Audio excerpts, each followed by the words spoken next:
Sir link पाठवली आमदार संजय शिरसाट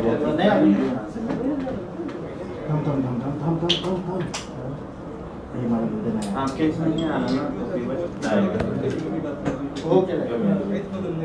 आत्मा डालना बीच में सर ओके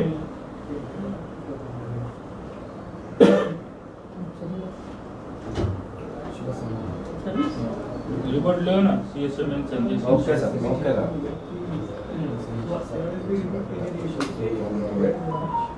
फ्रेम लगा दिया ना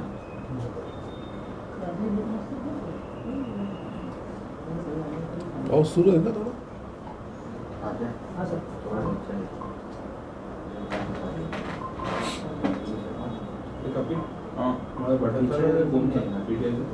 किसका ऑन है ना मैंने इसको लगाया हुआ है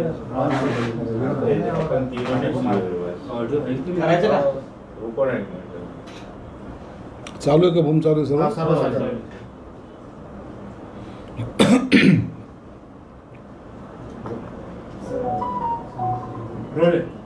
तर काय सांगाल, काल आदित्य ठाकरे यांनी मराठवाड्यातल्या नुकसानीची पाहणी केली, अनेक जिल्ह्यांमध्ये जाऊन त्यांनी दौरा केला. गेल्या 8 दिवसापासून मराठवाड्यामध्ये कोसळणारा पाऊस, त्यामुळं अनेक धरणं ओव्हरफ्लो झालीत, अनेक शेतामध्ये पाणी गेलेलं आहे, शेतकऱ्यांच्या पिकाचं अतोनात नुकसान झालेलं आहे आणि याची गंभीर दखल सरकारने घेतलेली आहे. मुख्यमंत्र्यांनी सर्वांना निर्देश दिलेले आहेत की कोणत्याही परिस्थितीत तातडीने पंचनामे करून त्यांना मदत कशी पोहोचेल याबद्दल कारवाई करा आणि सरकारला त्याचा अहवालसुद्धा सादर करा. सरकार हे शेतकऱ्याच्या पाठीशी आहे हे सर्वांना माहिती आहे आणि त्या पद्धतीने निर्णयसुद्धा घेण्यात येत आहेत.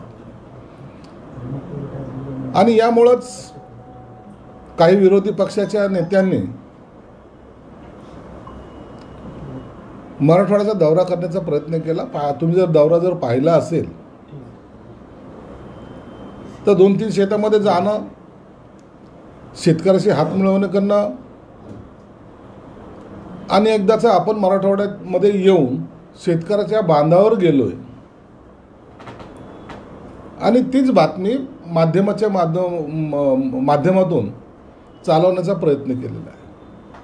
चांगली गोष्ट आहे. विरोधी पक्षाच्या सर्व नेत्यांनी ह्या शेतकऱ्याच्या बांधावर गेलं पाहिजे, त्यांच्या भावना समजून घेतल्या पाहिजे. जेव्हा शेतकरी अडचणीत येतो त्या टायमाला त्याच्या पाठीशी उभं राहण्याचं सरकारची भूमिका तर आहेच आहे, परंतु अशीच सामंजस्याची भूमिका जर विरोधी पक्षाच्या इतर नेत्यांनी जर घेतली तर मला वाटतं शेतकऱ्याला सुद्धा दिलासा मिळण्याला हातभार लागेल. परंतु राजकीय स्टंटबाजी करू नका. कालचा जो आदित्यांचा जो दौरा होता फक्त स्टंट आणि स्टंट होता. आणि तुम्ही पाहिलं असेल तर काल एक जी काही घटना घडली, आदित्यच्या गाडीमध्ये सरडा घुसला, एक सरडा बाजूला असताना दुसरा सरडा घुसल्यामुळं आदित्य साहेबांना बाहेर पडावं लागलं. हा मोठा जोक आहे. म्हणून बाजूला बसलेल्या सरड्याला पहिलं बाहेर काढा. अचानक येणारा सरड्याला तुम्ही हटवू शकता, पण बाजूला बसलेल्या सरड्याचं काय असा प्रश्न सर्वसामान्य शिवसैनिकाला पडल्याशिवाय राहिला नसेल. आदित्य पण हसले असतील, मी कोणत्या कोणत्या सरड्याबरोबर बसू. आणि ही राजकारणामधली असलेली त्यांची घालमेल काल प्रत्यक्षात निसर्गाने दाखवून दिलेली. शेतामध्ये कोणतं पीक उभं केलंय याची कल्पना नसलेले लोक शेताच्या बांधावर चाललेले आहेत. ज्वारीचं पीक कोणतं, गव्हाचं पीक कोणतं, कशाला काय म्हणतात, हे जर माहिती करून घ्यायचा प्रयत्न केला असेल तर मला वाटतं त्यांच्या ज्ञानात भर पडेल. परंतु चिंता करू नये शेतकरी बांधवांनी, सरकार तुमच्या पाठीशी खंबीरपणे उभं राहणार आहे. शरद पवार जे म्हणले की ज्याचे जास्त आमदार होईल त्यांचं मुख्यमंत्री होईल, उद्धव ठाकरे म्हणतात किंवा आम्हालाच मुख्यमंत्री करा. काल शरद पवार साहेबांनी स्टेटमेंट जे केलं ते असं तसं नाही, तर त्यांनी जाणीवपूर्वक ते केलेलं स्टेटमेंट आहे. उभाटा गटाला कसं संपवायचं याचं पद्धतशीरपणे त्यांनी आखणी केलेली आहे. पहिलं पृथ्वीराज चव्हाणला बोलायला लावलं, त्याच्याला मुक्त संमती दिली. नंतर नाना पटोले बोलले, आता शरद पवार बोललेत, ज्याचे आमदार जास्त त्याचा मुख्यमंत्री. आणि मग आता त्याच्यामुळं जो नवीन प्रसंग समोर येणार आहे, मग जास्त आमदार निवडून आणायचे असतील तर जास्त जागा मागायला लागतील. मग जास्त जागा कुणाला भेटतील, हाच महाविकास आघाडीचा जी काय आता बोलणी होणार जागेची वाटपाची, त्यामध्ये असलेला सर्वात मोठा प्रश्न आहे. जर जास्त आमदार निवडून आणायचे असेल तर जास्त जागा मागाव्यात. मग हे राष्ट्रवादी शरद पवारच्या गटाला सुद्धा वाटतं, काँग्रेसला वाटतं. म्हणून आता ही महाविकास आघाडीमध्ये जी काही बिघाडी होणार आहे त्याची सुरुवात काल शरद पवारांनी केलेली आहे. एक मात्र निश्चित आहे, त्यांनी माननीय उद्धव ठाकरेंना त्यांची जागा दाखवण्याचा प्रयत्न निश्चितपणे केलेला आहे. आम्ही तुम्हाला मुख्यमंत्री म्हणून स्वीकारत नाहीत हे संकेत त्यांनी काल दिलेले आहेत. जेव्हा सत्ता पाहिजे होती हे काय आज घडलेलं नाही. 95च्या काळामध्ये जेव्हा त्यांची आवश्यकताही नव्हती त्यांनी बिनशर्त पाठिंबा भाजपला दिला होता. आर पाटलांच्या माध्यमातून सभागृहामध्ये त्यांनी बिनशर्त पाठिंबा आम्ही भाजपला देतो. मग काही काळ आम्हाला त्या काळच्या शिवसेनेला आम्हाला विरोधी पक्षामध्ये बसावं लागलं होतं. हे सर्व महाराष्ट्राला जाणून आहे. म्हणून आता येणाऱ्या विधानसभेमध्ये उभाटा गटानं हे विरोधामध्ये बसावं ही त्यांची मानसिकता व्हावी यासाठी काल त्याने सूचक विधान केलेलं आहे.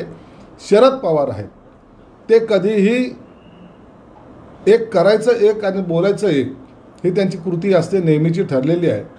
म्हणून काल त्यांनी स्पष्टपणे संकेत दिलेले की उभाटाचा मुख्यमंत्री ना होणार आहे ना आम्ही त्याला होऊ देणार आहे. सर, वारंवार करून एमआयएम म्हणतायत की आम्हाला महाविकास आघाडीत घ्या. या संदर्भामध्ये काल त्यांनी पत्रकार परिषदही घेतली. आवश्यक आहे ना. जेव्हा लोकसभेला मुस्लिमांची मतं तुम्हाला चालतात, त्या मुस्लिमांच्या मतासाठी तुम्ही त्यांच्यावर तुम्हाला आता पाकिस्तानला पाठवणार आहे, तुमच्यावर आता संकट येणार आहेत म्हणून जे भुलभुलया देऊन त्यांची मतं घेतली. घटना बचाव म्हणून दलितांची मतं घ्यायचा प्रयत्न केला, मुस्लिमांची मतं घ्यायचा प्रयत्न केला. परंतु त्यांना न्याय द्यायचा जेव्हा वेळ येते त्या टायमाला हे एकदम बाजूला जसे होतात. त्यामुळं एमआयएमने दिलेला इशारा आहे आणि मुस्लिम समाजाची डोळे उघडायसाठी त्यांनी काढलं आता मुंबईला जायची त्याची तयारी आहे की आपल्या मताचं हे फक्त वापर करतात हे दाखवण्याचा एमआयएमचा प्रयत्न आहे. पण एमआयएमने असं देखील इम्तियाज जलील यांनी इशारा दिला आहे, जर वक्तव्य जे केलंय महाराजांनी आणि राणींनी त्यांच्यावरती तातडीने कारवाई झाली नाही तर मुस्लिमांनी आपापली वाहनं घ्यावी आणि 5 दिवसाच्या अल्टिमेटम नंतर आम्ही मुंबई गाठू. मुख्यमंत्र्यांवर पण टीका केली की मुख्यमंत्री अशा वक्तव्य करणाऱ्या माणसासोबत कसं राहतात. रामगिरी महाराजांनी मी आजही सांगतो की त्यांनी केलेलं कोणतं वक्तव्य चुकीचं हे त्यांनी आम्हाला सांगावं. त्या वक्तव्यामधली असलेली चूक त्यांनी आमच्या निदर्शनास आणून द्यावी तर आम्ही त्यांना मानू. परंतु रामगिरी महाराज बोलल्यानंतर माजी खासदार इम्तियाज जलील यांनी काय बोललंय त्या स्टेटमेंटचा कुणीही कुठंही उल्लेख येऊ देत नाही. त्यांनी जर हिंदू धर्माच्या एखाद्या महाराजांबद्दल अपशब्द वापरले असेल तर त्याची सुद्धा गय केली जाणार नाही हे तेवढं सत्य आहे. मुख्यमंत्री एकनाथ शिंदे साहेब असो त्या केसाला धक्का लागणार नाही ही भूमिका सर्व जाती धर्माच्या धर्मगुरूंसाठी केलेलं त्यांचं हे विधान आहे. आम्ही कुणाचा अपमान करायच्या मनस्थितीत नाही, करणार नाहीत आणि कोणत्याही धर्मगुरूंना कोणी जर धमक्या देत असेल तर त्यांना सोडणार सुद्धा नाही हे स्पष्टपणे मुख्यमंत्र्यांनी सांगितलेलं आहे. शरद पवार वारंवार म्हणतात की आम्हाला मुख्यमंत्री पदामध्ये इंटरेस्ट नाही. काल त्यांनी पुनरुच्चार केलेला आहे, याकडे तुम्ही कसं बघता? त्यांनी काल मुख्यमंत्री पदामध्येच इंटरेस्ट दाखवलेला आहे. शरद पवार जे करायचं असतं ते कधी बोलत नाहीत आणि जे बोलतात ते कधी करत नाहीत. त्यांना काय आवश्यकता होती? ज्याचे आमदार जास्त त्यांचा मुख्यमंत्री. उद्या काँग्रेस आणि राष्ट्रवादी एक राहील उभाटाला ते बाजूला फेकायचा प्रयत्न करतील. परंतु हे जेव्हा त्यांचे निवडून येतील तेव्हाची गोष्ट आहे. परंतु ही वातावरण निर्मितीसुद्धा करणं आणि आमदार कसे निवडून येईल याचा प्रयत्न करणं हा त्यांचा एक डाव आहे आणि हे उभाटाचे आजही लक्षात येणार नाही. संजय राऊतला आजही वाटतं की आमच्याशिवाय त्यांचं काही भागत नाही, परंतु आता तुम्हाला सोडून काँग्रेस आणि राष्ट्रवादी आपला स्वतःसुभा मांडणार आहे, एवढं मात्र निश्चित झालेलं आहे. बरं, ते शेतकऱ्यांना आत्महत्यासाठी नोव्हेंबरमध्ये एक निर्णय घेण्यात आला होता की तातडीने मदत द्यायची, म्हणजे इतर खात्यातून ही पैसे तातडीने दिले जात होते. मात्र आता ते आदेश काढलाय की ते देता येणार नाही. त्यामुळे आणि हे लाडकी बहीण योजनेची जे निधी कमी पडतो त्यामुळे असं झालं जो आरोप होत आहे.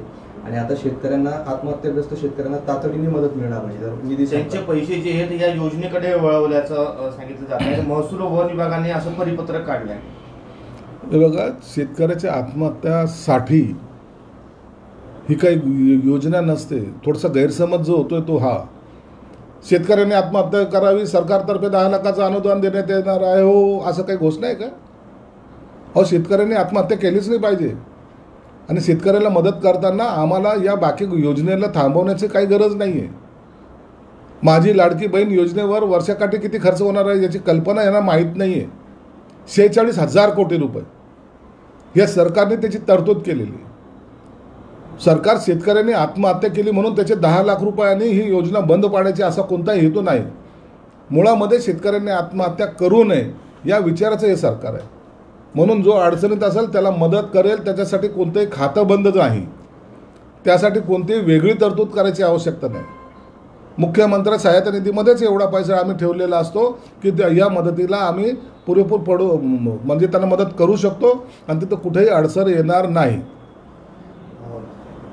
काल अजित पवार यांनी एक ट्विट केलेलं होतं, लाडकी बहीण योजनेचे श्रेय त्यांनी एकट्याने घेण्याचा प्रयत्न केला होता आणि आज त्या ट्विटवरून असं एक राजकीय विश्लेषक सांगत. मग दुसरंच त्याचा काउंटर अटॅक म्हणून आज लाडकी बहीण योजनेचं भाजपचं बॅनर लागलेलं आहे, त्यावरती फक्त मोदी, देवेंद्र फडणवीस आणि एकनाथ शिंदे यांचाच फोटो आहे, अजित पवारांचा फोटो त्यामध्ये नाहीये.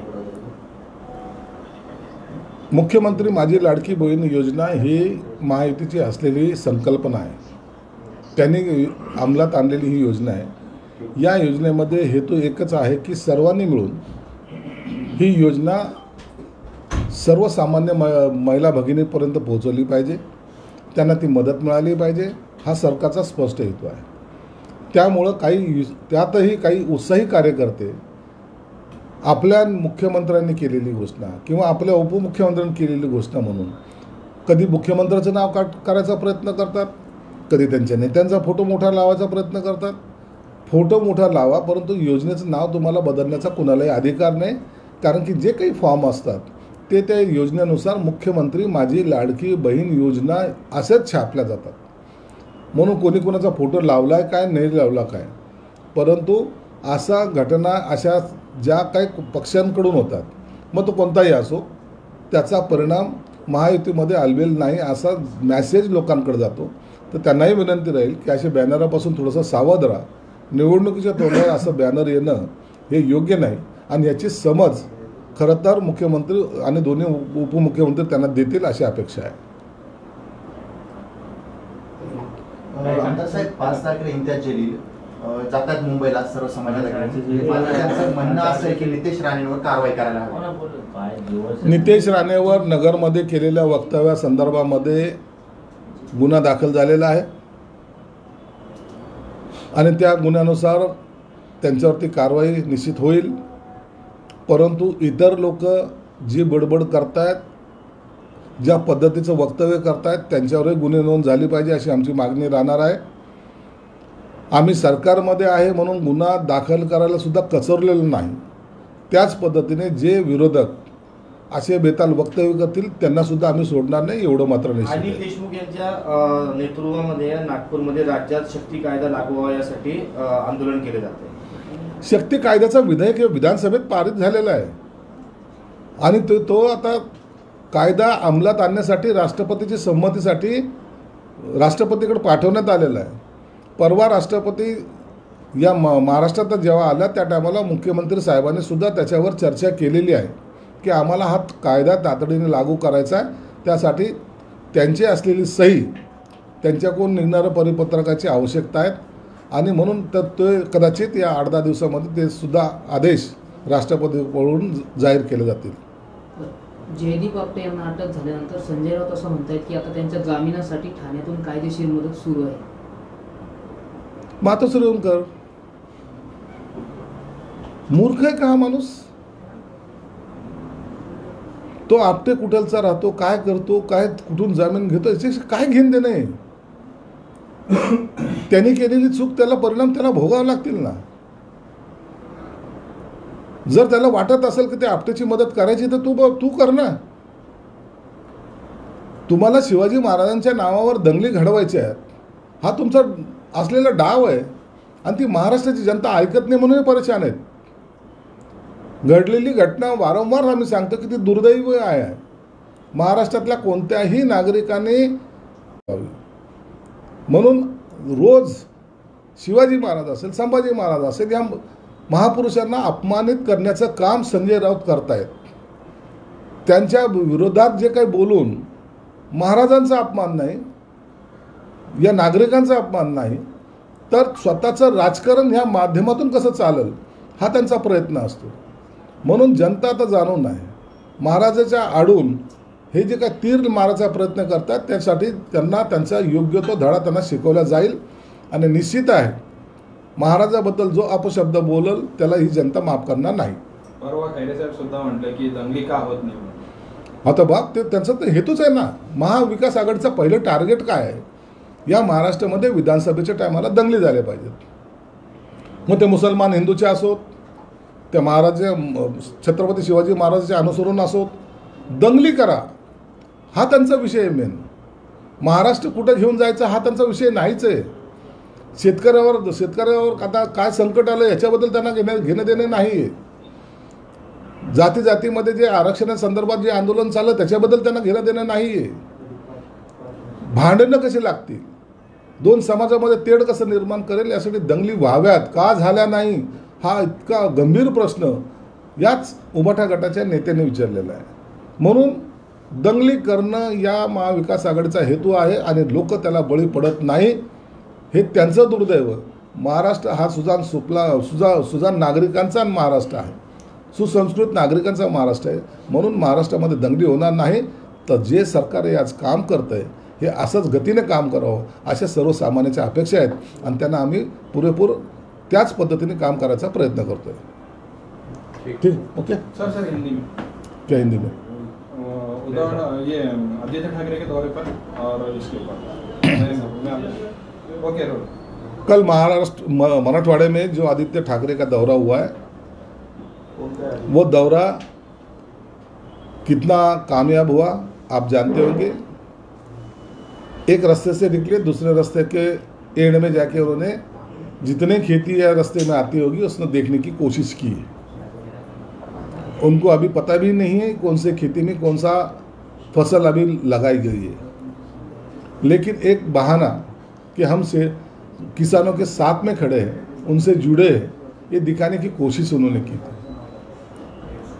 इससे सरकार को इशारा देना या तो सरकार के ऊपर टीका करना ये उनका काम है. लेकिन सरकार ये सब बातों को गंभीरता से ले रही है. उस किसानों को जो जिनकी खेती एक्चुअली भय चुकी है, कोई फसल उसके पास बची नहीं, उसको मदद करने की सरकार कोशिश कर रही है और उसके पंचनामे हो रहे हैं और सरकार उनके पीछे मजबूती से खड़ी है. ये जो कल नौटंकी उन्होंने की वो लोगों को मान्य नहीं है.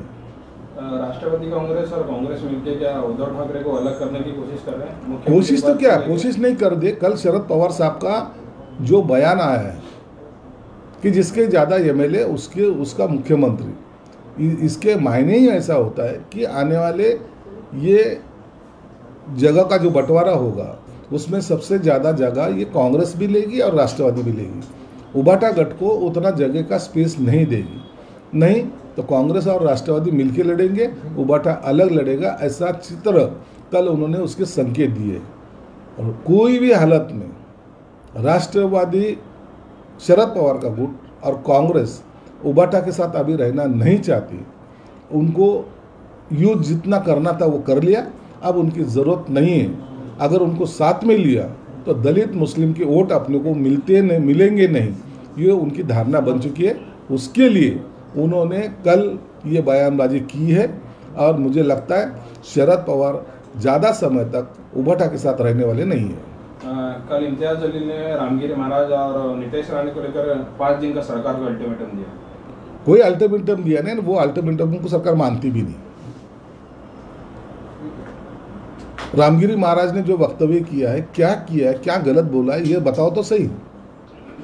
नितेश राणे ने नगर में जो कुछ बयानबाजी की है उसके ऊपर पुलिसों ने उसके ऊपर गुना दाखिल किया है, लेकिन इम्तियाज जलील ने भी रामगिरी महाराज के खिलाफ जो बोला है उसके ऊपर भी गुना दाखिल होना चाहिए था। ये हमारी मांग रहेगी। समाज में द्वेष फैलाने का काम कुछ लोग कर रहे हैं, उसमें सबसे ज़्यादा महाविकास आघाड़ी दंगल कैसी ये महाराष्ट्र में होगी इसकी कोशिश कर रही है, और उनके नेता बयानबाजी भी जाहिर तौर पे कर रहे हैं कि हम चाहते हैं ये दंगल क्यों नहीं हो रही, दंगल होना चाहिए, ऐसा उनका स्पष्ट बयान आया है। इसका मतलब ये है, ये महाराष्ट्र में जाति जाति में लड़ाई झगड़ा करवाने का काम ये महाविकास आघाड़ी कर रही है, लेकिन लोग उनको सपोर्ट नहीं करेंगे। मोर्चा लेकर मुंबई जाने वाले हैं, उन्होंने बताया। तो मोर्चे लेके बहुत सारे मोर्चे जाते हैं, उसमें एक मोर्चा उनका भी जाएगा।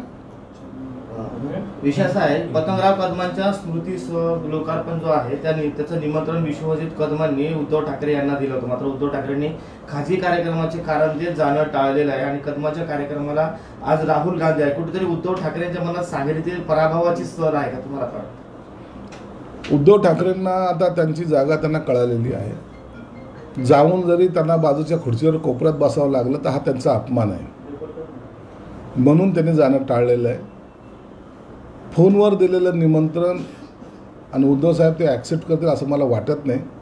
अपमानित होण्यापेक्षा कार्यक्रमाला न जाणं योग्य राहील असा सल्ला त्यांच्या सल्लागारांनी दिला असावा, आणि म्हणून ते त्या कार्यक्रमाला जाणार नाहीत। राहुल गांधी महाराष्ट्रात आलेत म्हणून कधी ते मातोश्रीवर जसे जाणार नाहीत, तसे आता उद्धव ठाकरेंना सुद्धा कल्पना आली की काँग्रेस आपल्याला जवळ करायला तयार नाहीत, म्हणून त्यांनी आज त्या कार्यक्रमाला दांडी मारलेली। कुठेतरी पराभवाची सल पण म्हणतात। पराभवाच्या सलचा प्रश्न येत नाही। 3 दिवस दिल्लीत बसून जर आम्हाला न्याय मिळत नसेल तर त्यांच्या कार्यक्रमाला का जायची ही त्याच्या मागची भावना आहे। स्थानिकचा प्रश्न आहे, देवळाईचा जो रस्ता आहे तो खूप खराब झाला आहे, अपघात होत आहेत, लोकांची तक्रारी वाढलेल्या आहेत, त्या संदर्भात थोडं देवळाईच्या रस्त्यावर असलेला जी मोठी इलेक्ट्रिसिटीची लाईन आहे त्याचं काढण्याचं काम आता चालू आहे। निश्चित लोकांना थोडा त्रास होतोय, परंतु युद्ध पातळीवर त्याचं 86 लाखाचा एस्टिमेट बनवून ते आता केबल काढायचं काम टाकायचं काम चालू आहे, आणि या 2-4 दिवसामध्ये काम संपेल आणि देवळाईचा रस्ता हा शहरातला सर्वात सुंदर रस्ता तुम्हाला लवकरच पाहायला मिळेल। कसं आहे, माझ्या घर जाण्याचा रस्ता आहे नवीन, माझ्या घराचं